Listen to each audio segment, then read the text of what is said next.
90 के 90 विधानसभा क्षेत्रों में इसी तरीके से कार्यकर्ताओं की मीटिंग जनसंपर्क अभियान के तहत कर रहे हैं पूरे प्रदेश में। तो एनडीए के घटक हैं, हम उनके साथ मिलकर के करेंगे। विधानसभा पहले लोकसभा का चुनाव आएगा, जब विधानसभा का चुनाव आएगा तब उसकी बात करेंगे। पता है, मैंने तो अखबार में पढ़ी है आपके माध्यम से। मैं इस चक्कर में नहीं पड़ता, उनको मिली है तो वो शिकायत करें, अपना काम वो काम करेगा। कल फ्लडग्रस्त क्षेत्र सिरसा जिला का जो है उसमें दिग्विजय चौटाला भी, हमारे मंत्री अनूप धानक को भी सारा यहाँ पे निरीक्षण करके जाएंगे। में ये बात कहने का अधिकार सबको है। आज एक पार्टी बड़े लोग भी कहते हैं कि हम भी सरकार में आएंगे, खबाब देखना हर एक का काम है। जो भूपेंद्र सिंह जी हुड्डा 60 सीटों का दावा करते हैं, 10 साल में 3 प्रदेश अध्यक्ष बदले गए, 5-5 प्रभारी बदले गए। दिल्ली के सबसे नज़दीक स्टेट है हरियाणा, आज तक अपना संगठन जिला सतर पे, ब्लॉक सतर पे खड़ा नहीं कर पाए। किस मुंह से ये बात कहते हैं? पार्टियों में खीर बढ़ती है जो सब किसी भी प्रदेश में एक नहीं है, वो इतने सारे दलों के साथ कैसे काम चला पाएंगे, मेरी समझ से। मैंने यही बात कही है ना जी, कि जो थर्ड फ्रंट की अगुवाई करने की बात करते थे, आज कहीं उनको निमंत्रण ही नहीं है। तो प्रजातंत्र में जनशक्ति ही सबसे बड़ी शक्ति है, सिरों से ही गिनती होती है, संख्या बल के आधार पर ये निर्णय लिए जाते हैं। यही गुजारिश है कि मिशन 2024 में इलाहाबाद विधानसभा क्षेत्र के लोग, प्रदेश की जनता हमारा साथ दे, ताकि जिस मकसद को लेकर के मिशन 2024 की आगाज हो चुकी है उसमें हम कामयाब हैं। निंदनीय है, प्रजातंत्र में अपनी बात कहने का अधिकार सबको है, पर हैंड हैंडलिंग का अधिकार तो कानून में किसी को भी नहीं है। ये उनके साथ गलत किया गया है। वो भी लोगों की समस्याएं सुनने के लिए उनके बीच में गए थे। हो सकता है मेरे प्रति भी किसी की नाराजगी हो, पर ये अधिकार थोड़ा ही है किसी को कोई मेरे पे काले तोड़ दे, कोई थप्पड़ मार दे, कोई गाली गलौज कर दे। मुझे अपनी बात कह सकता है, जो मर्जी कहे, इस तरीके से कहे, तलख रवैये से भी कह सकता है। सभी सीटों पे तो पॉसिबल नहीं है। 25 से 30 सीटों के बीच चुनाव लड़ने की तैयारी कर रहे हैं, और इसी 24 तारीख को सूरतगढ़ में, जहाँ से हमारे प्रदेश अध्यक्ष है, वहाँ पे भी एक रैली रखी हुई है। ये तो प्राकृतिक आपदा है, हम सब लोग मिलकर के प्रशासन की मदद से इस काम में जुटे हुए हैं, और सबको मिलकर के आपसी सहयोग से ही इस पे पार पाया जा सकता है। चूँकि पानी पीछे से बहुत ज़्यादा संख्या में आया है।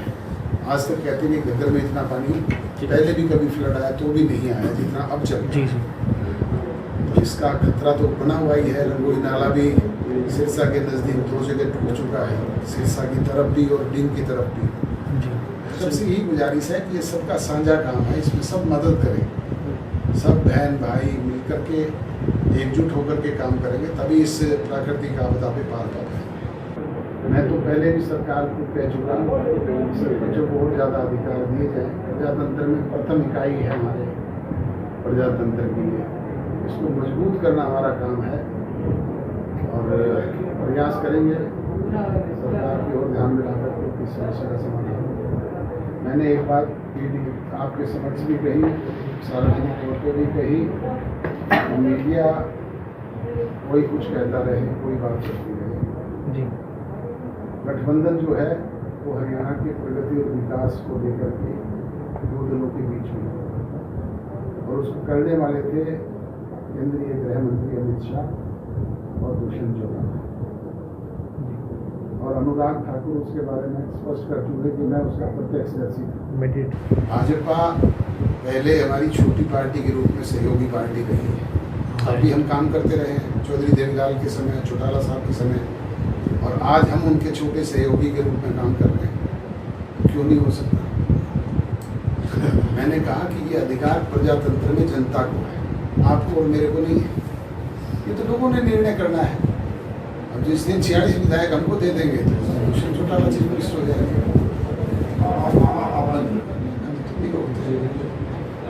उनका अधिकार है, उनके अधिकार को मैं चैलेंज थोड़ा कर सकता हूँ। तो कहा कि सीएम का उल्टा क्या होता है, एमसी, जिस पार्टी का एक पंचायत मेंबर नहीं वहाँ पे, एक म्यूनिसिपल काउंसिलर नहीं, एक ब्लॉक समिति का सदस्य नहीं, एक जिला परिषद का मेंबर नहीं, क्या वो वहाँ पे मुख्यमंत्री बनने के ख्वाब देख सकते हैं? पार्टी है, उनकी पार्टी है, उन्होंने आदेश देने, उन्होंने मानने, उन्होंने लागू करने। आपके यहाँ पे भी आके गई होगी, आप लोगों ने कवर किया था। जी जी, कैसी है वो पद यात्रा? नॉर्मल ठीक चल रही है जी। वैसे हमारे तो विधायक जी है, तो हर जगह वो ये कहते पद हैं यात्रा है, रथ यात्रा है। नहीं, यहाँ पे तो पैदल आए थे जी। यात्रा जहाँ पैदल तो जहाँ आप खड़े होते हो मीडिया के लोग वहाँ आते हैं। अच्छा, लेकिन उन्होंने इसको परिवर्तन यात्रा का भी उन्होंने नाम दिया होगी, परिवर्तन की ही बात कर रहे हो। अच्छी बात है, करो परिवर्तन, कौन रोकता है? प्रजातंत्र में सबको अधिकार है। चौधरी साहब भी नजर में रहे थे, उसके बाद आज कहाँ पे हैं? वर्मा जी भी नहरों से चुनाव लड़ चुके हैं, आज कहाँ पे हैं?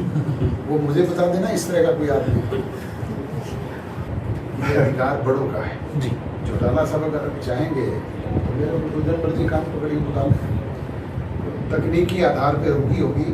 अदरवाइज किसान की फसल आज जो बिकती है वो 48 घंटे के अंदर उसका भुगतान होता है। और मुझे ये कहते हुए गर्व और फख्र होता है कि हरियाणा एकमात्र ऐसा प्रदेश है जहाँ पे 8 फसलें एमएसपी प्राइस पे बिकती है या उससे ज़्यादा पे बिकती है। आप दूसरा कोई प्रदेश मुझे उदाहरण दे करके बता दें। आज आकर के तो राकेश टिकैत जी भी हमारे यहाँ धरना देते हैं और 6000 रुपये सूरजमुखी की खरीद की बात करते हैं। उनके वहाँ मुजफ्फरनगर में तो 3700 बिक रही है।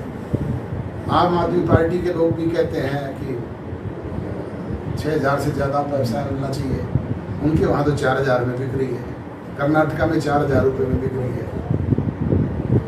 ये तो विश्वास लोगों ने जाहिर कर दिया। विरासत का दावा मैं कर सकता हूँ, मेरे कोई भी भाई कर सकते हैं।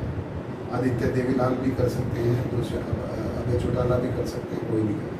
फैसला जनता करती है और जनता ने 9 महीने में ये फैसला कर दिया। जिसको हमने सब कुछ सौंपा वो एक विधायक पे आ गए 20 से, वो 1.5% वोट पे आ गए। और जिसके पास कुछ नहीं था उसको 9 महीने में लोगों ने 17.5% वोट भी दिए, 10 विधायक भी दिए। ये फैसला तो लोग कर चुके पहले। क्या विश्वासघात किया, कहाँ हमने चौधरी देवीलाल की नीतियों को तोड़ा, वहाँ बता दें। मैंने कहा कि हमारे 30 है, हमने 3 साल में 750 रुपये बढ़ाए हैं और जब भी हमारा दाव लगेगा हम इसे 5100 करवाने का काम भी करेंगे।